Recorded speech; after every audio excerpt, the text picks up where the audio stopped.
Hello everyone, welcome. My name is Tymoteusz, but you can also call me just Timo.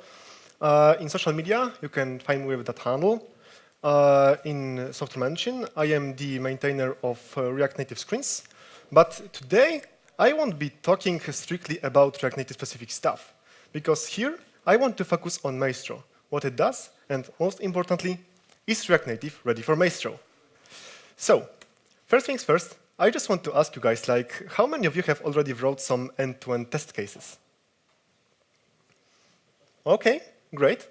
And how many of you are already familiar with the scene of end-to-end testing frameworks? Okay, that's nice. So for those of you who don't know what is end-to-end testing, I just want to make a quick introduction of what we are going to talk about today, shall we? So end-to-end testing is a testing technique in which we are simulating various paths a user might take from the beginning to the end of a process in a live, ready-to-use application. What does it mean? Well, let's say that we, as a human, want to, in our application, traverse from some screen to another and assert if some elements are visible there. Or maybe we could just go to some screen and check the correctness of our form. So we can do such thing in end-to-end tests. All we have to do is we need to choose the right end-to-end testing framework and write such test case. So which one do we need to choose for React Native? Well, according to stateofreactnative.com, you may know that website, the most popular testing frameworks are Detox, Maestro, and Appium, or Appium. I will also quickly introduce you to the Detox and Appium frameworks, but here, today, I want to focus mainly on the Maestro one, of course. Let's start with the Appium. It is a framework that offers automation based on web drivers. It's only an engine, so we don't basically write the test strictly in Appium. We are using Jest library for writing the test or some other libraries that integrates with web drivers. It offers good performance compared to other engines, and the Appium is very flexible to introduce functionality. But we have to write a bit of advanced code for the logic. It may be the downside or the advantage for you, depending on your use case.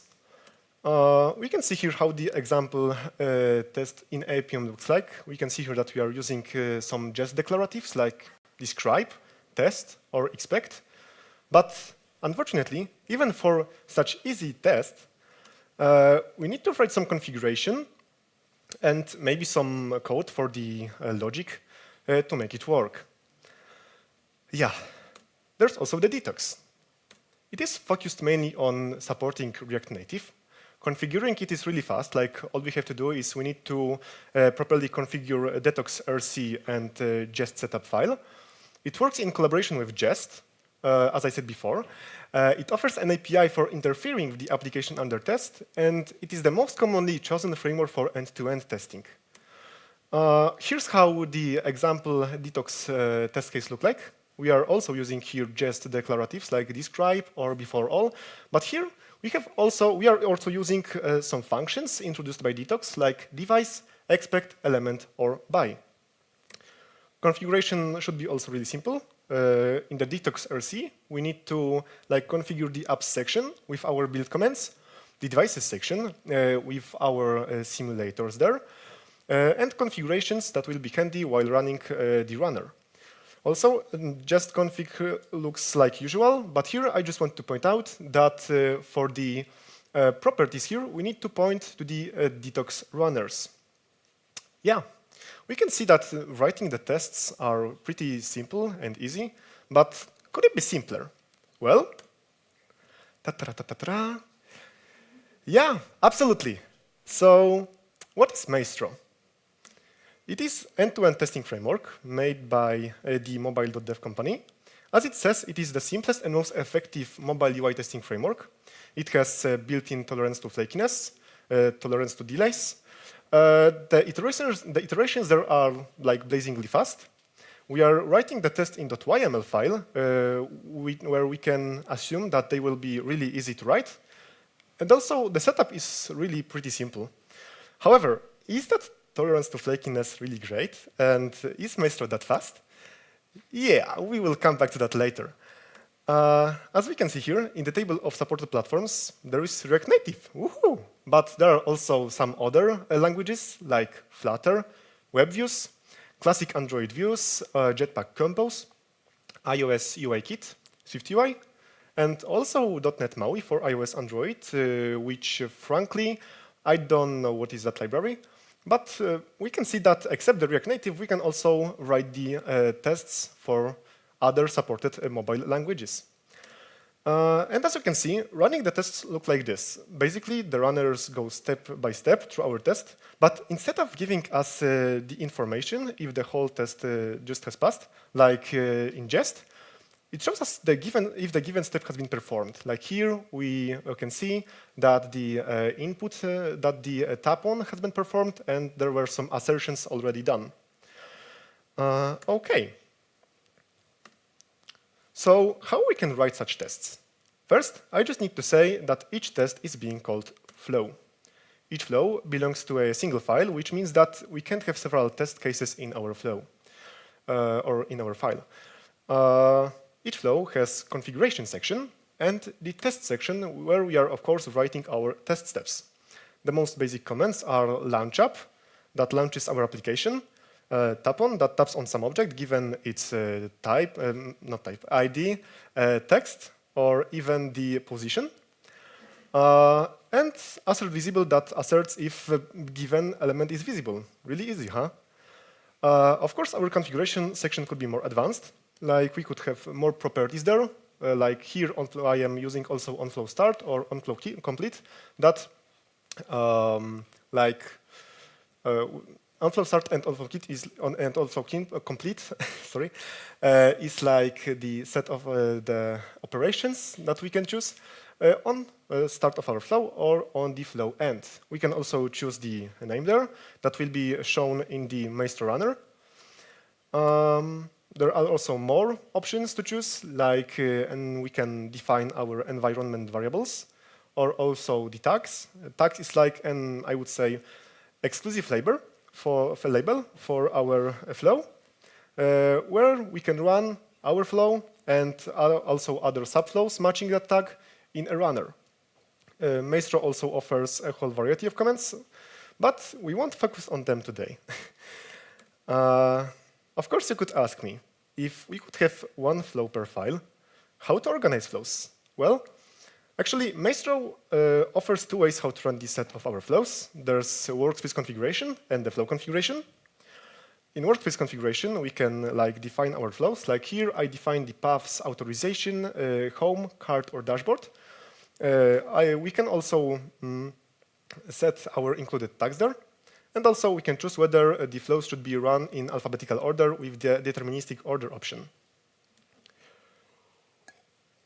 There's also the other way, a flow configuration, where we are writing basically a normal flow, but instead of writing the set of normal commands there, we are just running the subflows or the subflows that we run other subflows, and we can nest it like that.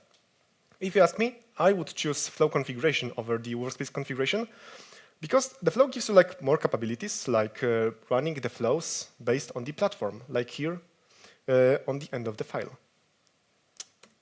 Okay, but you may still wonder, what if writing tests is still difficult? In such case, we have Maestro Studio.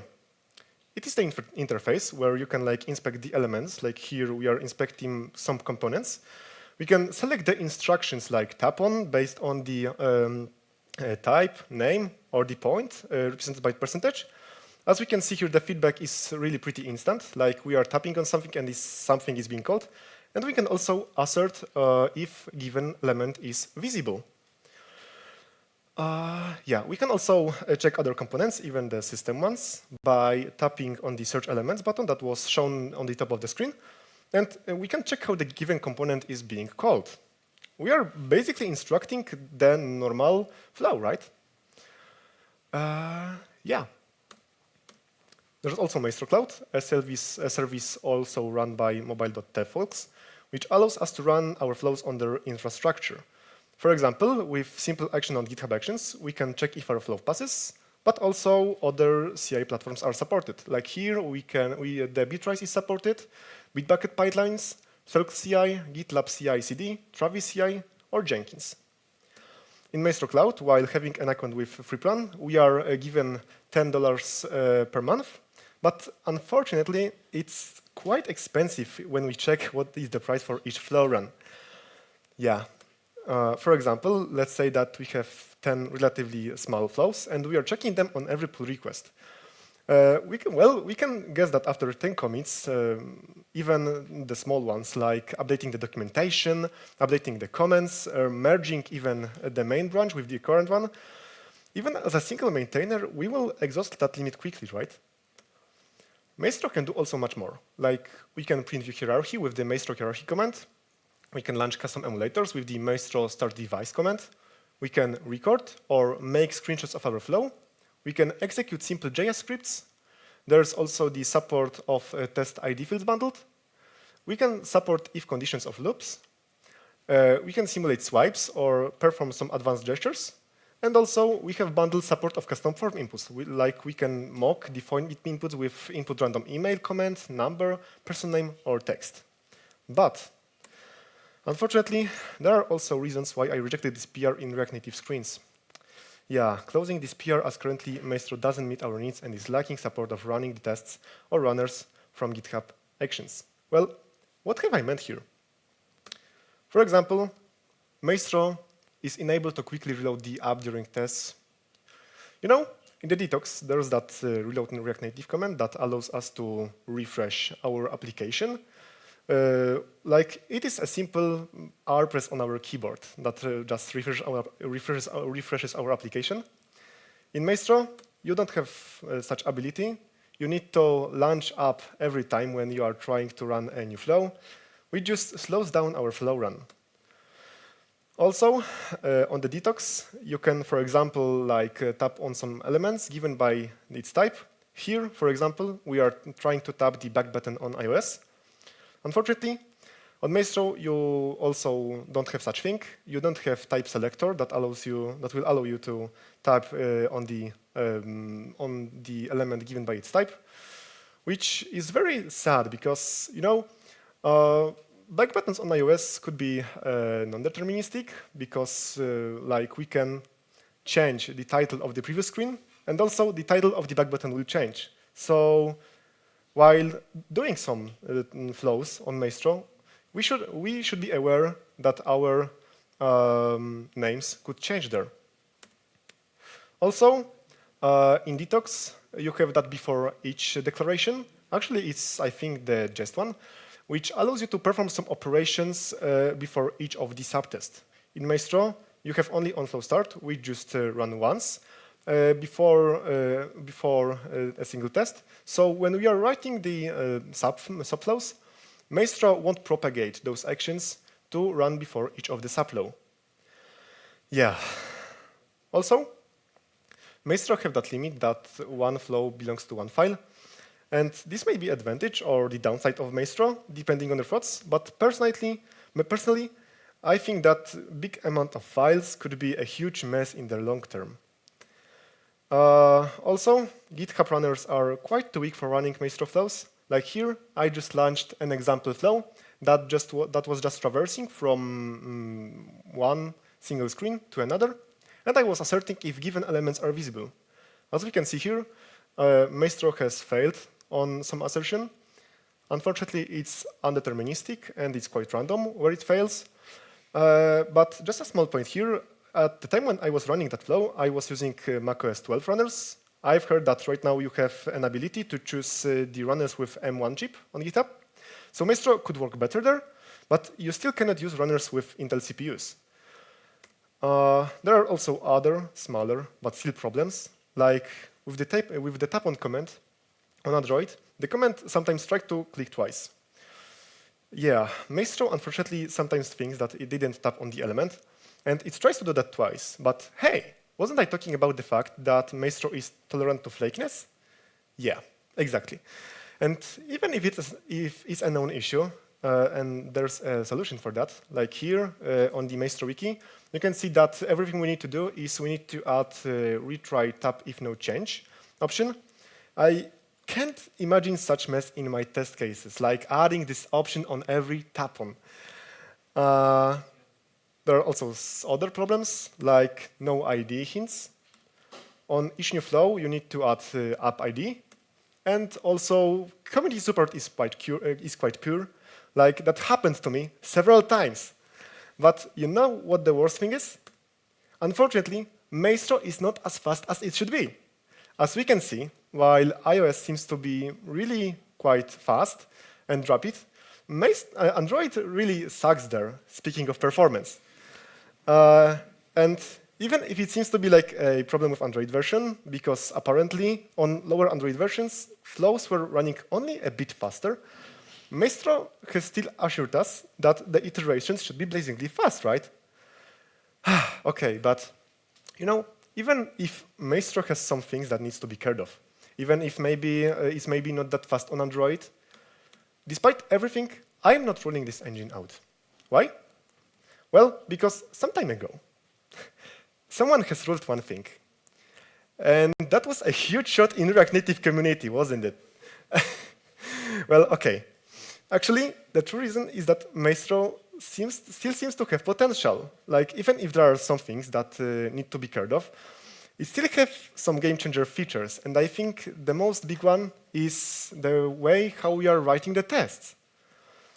After all, I finally wrote that we should come back to the case of moving our tests to Maestro in the near future, when it will just match our requirements. How can I help? Well, since Maestro is open source, you can always change how it works, and I highly, highly encourage you to contribute to the Maestro repo on GitHub. Contributing to open source is really fun, and as a maintainer, I can just say you are more than welcome. To summarize everything, let's answer the question. Is React Native ready to Maestro?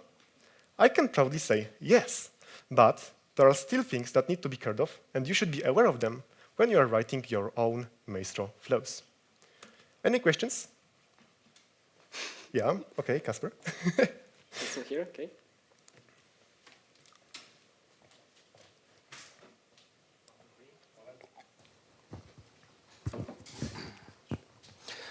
I tried Maestro 1 or 2 years ago, and I have one question because I'm not up to date.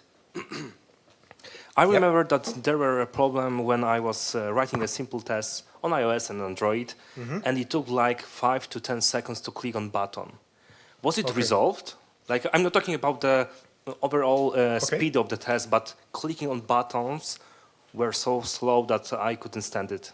Okay, so are you talking about iOS or on Android one, or both? I think both, yeah. Okay, so on iOS, I think that it has like improved, because when I was testing the test on Maestro, as you could see there, well, maybe I can just move to that, or maybe the HDMI cable is not working. Yeah. Like here, when I was testing it, you can see that basically, I think the video has ended. I don't know. Okay, so it was clicking. Like you could say, it's like improved, because when I was when I was looking at the test, I have some voices there. Okay, it is like quite faster, I believe. So the action like takes 1 second or 2 to perform. But on Android, there's a problem when we are clicking on the component. Like we need to really like wait 3 or 4 seconds to perform some actions there. So yeah. Okay. Any other questions? Second question. Yeah. I think I have 2 questions, in fact. But first, I want to mention that I may be wrong, but I've got the impression that Android has some like general problems with it, and iOS simulator is usually faster, even with Detox. But I may be wrong. So I think that the Maestro test works normally on Android. I just wanted here to point out that on Android there are some problems. Maybe I wouldn't say bigger than iOS, but when you're like testing your application on Android, it should work as usual as on iOS. So, yeah, you may feel that I was trying to show that Android sucks for Maestro. Oh no, that was not my intention at all. Okay, but Yeah, I just wanted to point out some problems on Android there. Yeah. Yeah. Okay, and here's the question: is Maestro operating on a build application under hood as Detox does? Because you mentioned that there's far less configuration with Maestro, Yeah. but in Detox RC, so Detox RC gives you the possibility to actually like prepare your tests for the debug version or the Okay. release version, like production ready. And, Okay, so you're asking if how maybe what is the difference between the Maestro or Detox between the Appium? Because I